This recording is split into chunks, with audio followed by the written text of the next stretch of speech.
playing the guitar, and then because we don't have DIs, we're using old-fashioned, we're micing it this way, so I have to stand at an angle, and I don't know how to play guitar on an angle.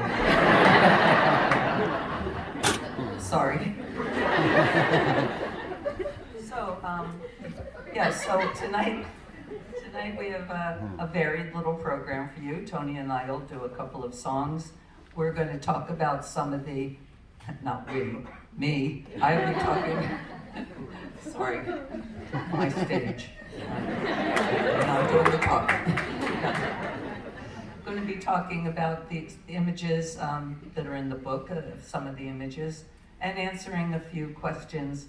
And I have the evidence, I have them in my pocket with your DNA on them. So let's see what image we have first. So this is my room, and there's some of my precious objects.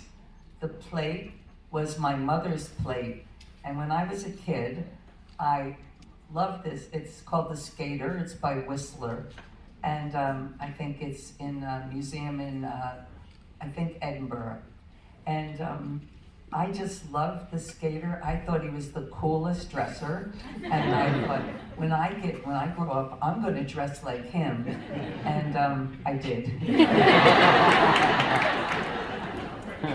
And there's a nice little Polaroid picture of Sam Shepard and I at a cafe. We often would go to a cafe in New York and just drink coffee and talk about writing. And the copy of Ariel was given to me by Robert Mapplethorpe in 1968. And we didn't have much money then, and we were in a bookstore, and I had never read Sylvia Plath's poems. I had read The Bell Jar, but not her poems. And I started reading them, and they were such a revelation, but we didn't really have the money for the book, so I put it back. So then we were just looking around, and later we went back on the street, and Robert handed me this bag, and the book was in it. He had bought it for me, and I still have it, and I cherish it. It was $2.98, and in those days, Robert was working at FEO Schwartz as a window trimmer and was making about $37 a week. So you could, in a time where there were no credit cards, you had to budget your $37 carefully. And I was very moved that he spent nearly $3 to buy me that book, and it's priceless to me.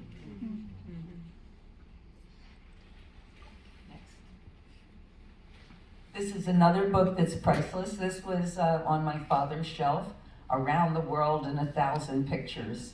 And perhaps a little bit of inspiration. I never thought about it till now for the book I just did. Of course, it's only 366 pictures, but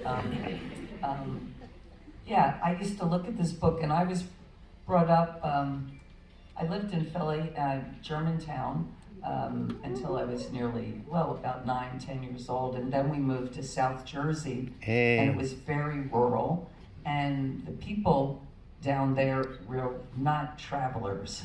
I mean, even going to Philly was like, you might as well have been going, as they would say, might as well go to Timbuktu. And nobody had passports or ever thought about traveling, and that's all I wanted to do. And I would put little check marks and stars next to the pictures of the places I wanted to go. And I still have this book, and I've gone to about 98% of them.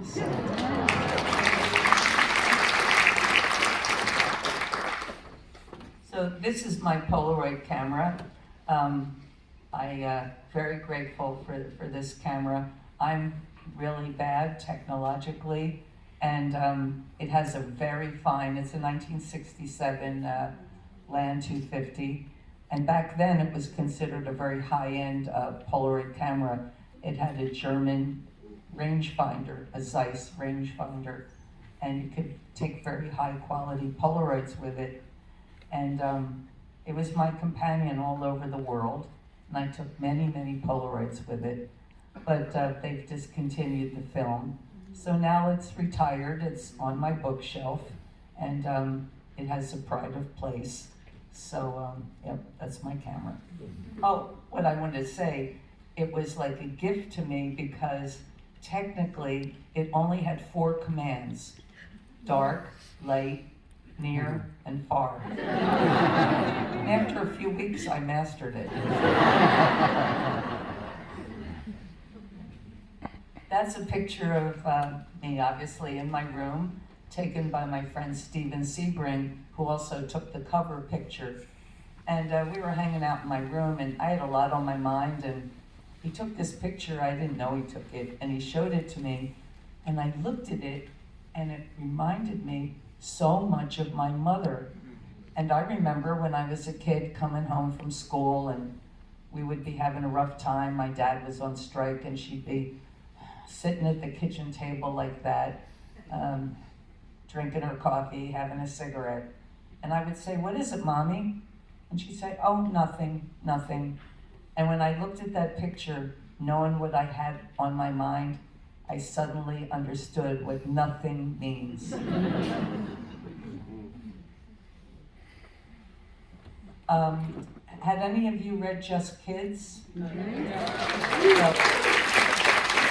you might remember the Persian necklace that Robert gave to me on our first Valentine's Day, and that we gave back and forth to each other. That's the necklace. A lot of people write me and say, "What did the Persian necklace look like?" Or, "Do you still have it?" And yes, I do have it, and it's one of my most cherished possessions.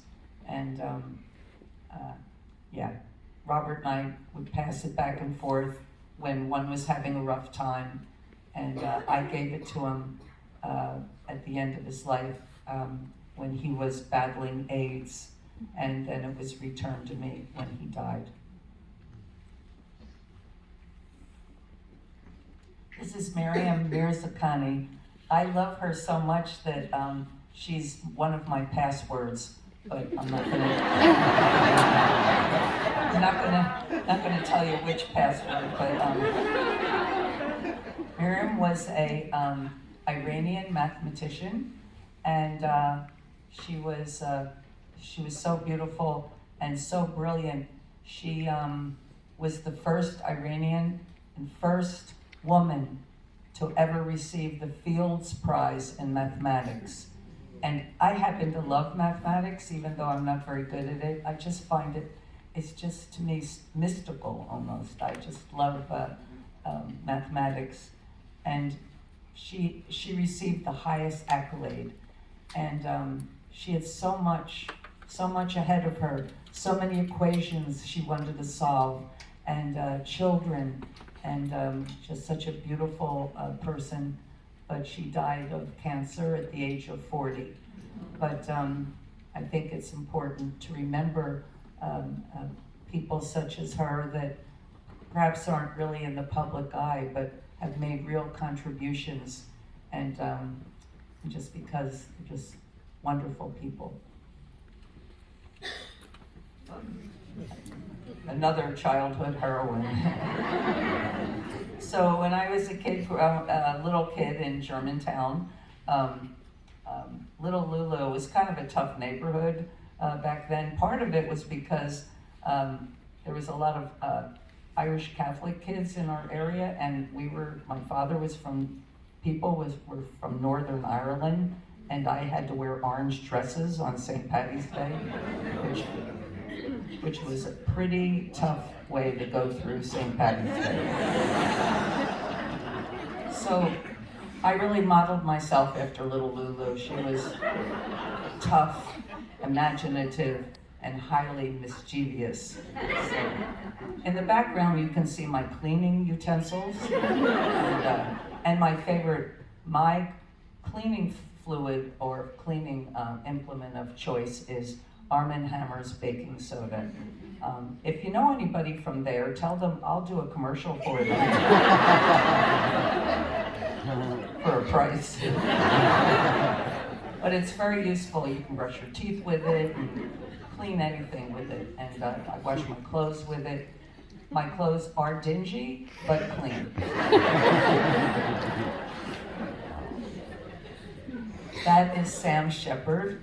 And Sam Shepard was my friend for almost 50 years. And we had many adventures together.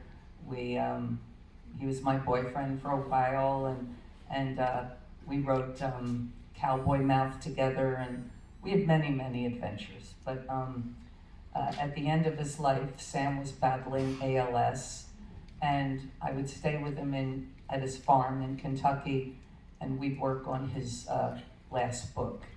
And that's a picture, a Polaroid of Sam reading Samuel Beckett. And Samuel Beckett was his, favorite writer. I think we have some seats here that are, sorry, we can.